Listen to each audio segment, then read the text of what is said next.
மெச்சிய நான் பாடி பெட்போடு அணுகினான் மெச்சி மறைத்த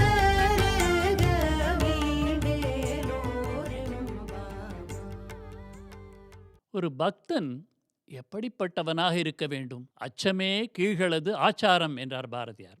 அச்சம் இருக்கக்கூடாது.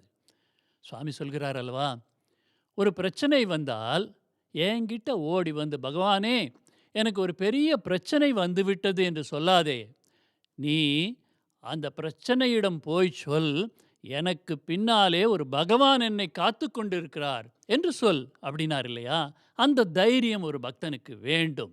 அந்த தைரியம் பிரகலாதனுக்கு இருந்தது.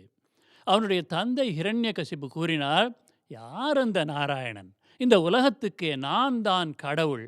சொல்லு, என் பெயரை சொல்லு, என் பெயரையே வணங்கு, வேறு எந்த பெயரையும் சொல்லக்கூடாது என்று மிரட்டினார். மிரட்டினா தான் பரவாயில்லையே, வன்முறையில் இறங்கிவிட்டார். யாருக்கு எதிராக?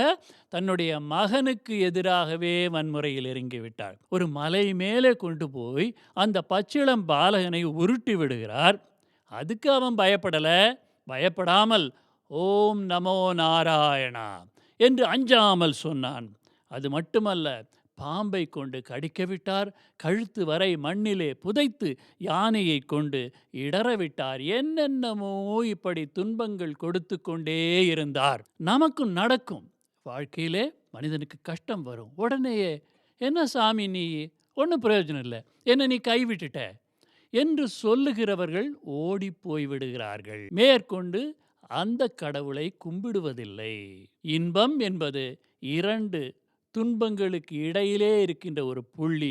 ஆனாலும் பகவானை நினைத்து கொண்டே இருந்தால் பகவான் அந்த துன்பங்களையும் இன்பங்களையும் சமமாக கருதி தாங்கிக் கொள்ளுகிற, அனுபவிக்கிற சக்தியை கொடுத்து விடுவான்.